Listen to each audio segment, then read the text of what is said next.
Okay, I think I have my phone figured out now. This is the third attempt at making this video. So in the last video, I ended in our labor and delivery story that the doctor had broke my water. He broke my water a little bit more. My water was already pretty broke, so just a little bit came out. At that time, contractions got a little bit worse. Things are starting to get more and more unbearable for me. I was really, really tired. And right around 22 hours of labor, I started having thoughts of having to get medicine. I was so exhausted. I just wanted to relax, and I could not relax at all.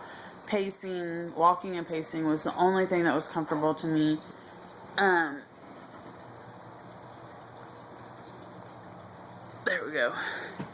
Walking and pacing was the only thing that was comfortable to me. And then but my doula and my husband were both trying to convince me to sit down, to squat.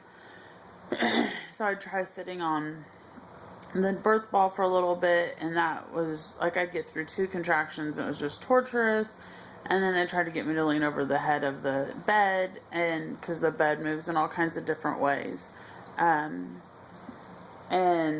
so they had the head of the bed sit all the way up, the bottom of it contorted somehow, and then I was leaned over the head of the bed, and I could last about 2 contractions, and then I was done. I could not do anymore. And they're like, try to get through 3 or 4, you'll get used to it. And I just could not get used to it. It was so torturous. It hurt so bad. I would always end up getting up pacing. Then I found out later on that the nurse kept touching my stomach, and I could never figure out what in heaven's name she was doing, but it was irritating the crap out of me, and it hurt. So anyone touching my stomach hurt. Like, just barely tapping my stomach hurt. So I found out later, there you go. Okay. I found out later that she was feeling to see if I was having contractions or not.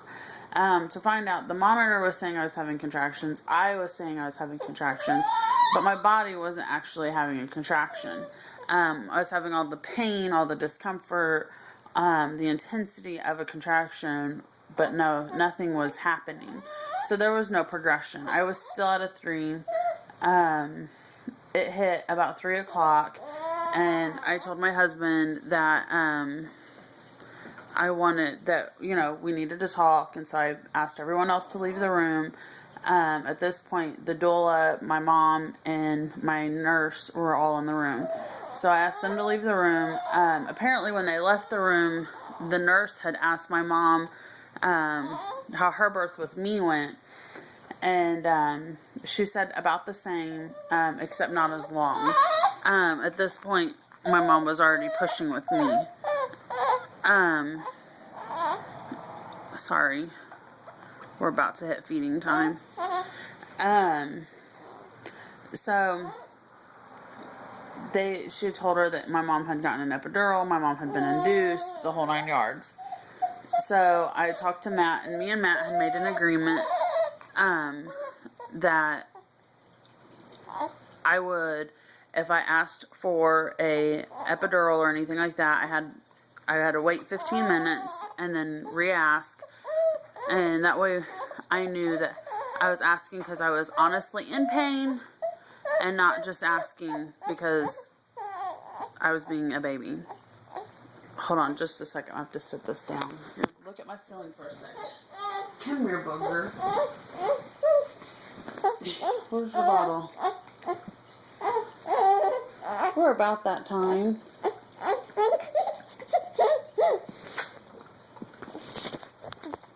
Okay, so someone has decided they want to join. Oh, we dropped the bottle. Sorry. This video sucks.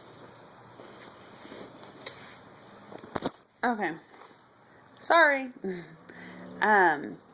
So we talked. he convinced me to wait the 15 minutes. I probably waited about 13. I was not having it all. I was screaming. Then the nurse had suggested that I get medicine, and this caused a huge uproar in the room. But my husband had told her no, and then I had to explain that, we had already discussed it. I had a few more minutes to wait. At 15 minutes, we'll go ahead and discuss it. And so I asked everyone to leave the room again, except the nurse stayed this time. And I was like, I want an epidural. I want it now. And she was like, well, let's try something else. So they tried Nubain and Phenergan. I got that at 3:30 in the morning. I slept for about 4 hours, and then I got it again at 7:30. That helped a lot. I relaxed so much, and I got some sleep. And now, when I would actually have a contraction, I had to switch sides, because I was sleeping on my side, and it would make my hips hurt really bad, so I would switch sides, and it was really weird. But the Phenergan apparently helps you sleep. So, then at 7:30 they checked me, and I was only 4 centimeters. So they told me that the more you get the Nubain and Phenergan, the less you'll feel it. And I kind of noticed that the second dose, I didn't sleep as long, I didn't sleep as well. And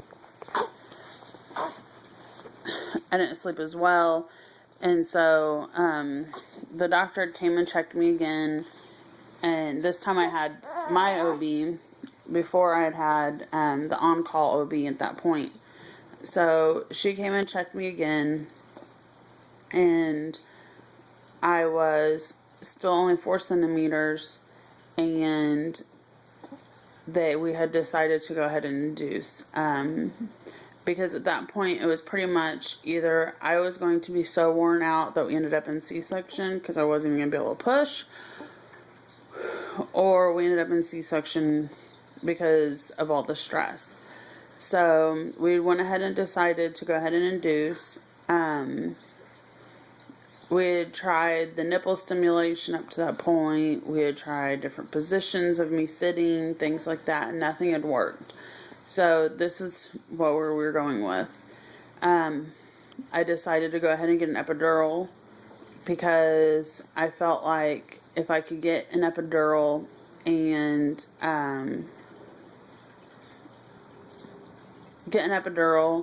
get some relax time, I knew I was not going to be able to handle the contractions with the Pitocin. So I went ahead and did that, and went ahead and got the epidural before I got the Pitocin, because the Nubain and Phenergan was still in my system, and so that was going to help me relax a little bit through the epidural. Here. So I got the epidural at 9:41 in the morning. I have a list here with me. I remembered it this time. At 9:41 in the morning, when I got my epidural, which I had an amazing anesthesiologist that explained everything very, very well to me. Any crazy questions we had, he answered. Never showed me the needle. I've heard people say that the anesthesiologist showed them the needle. I'm like, that is horrible. I would never ever want to see it. I've seen it on videos. Oh, and it looks scary. My husband said it looked like a straw. So I got the epidural. The worst part was the lidocaine. Which is the local numbing medicine right there. Where they're putting the needle in. So, right after that, they started me on my Pitocin. I don't think she wrote it down, but, I was also getting antibiotics at the same time because it had been so long since my water had broke. My water broke right around 7 o'clock the night before. So the risk of infection is really high. And I actually, by the time I was done, I got 2 rounds of antibiotics,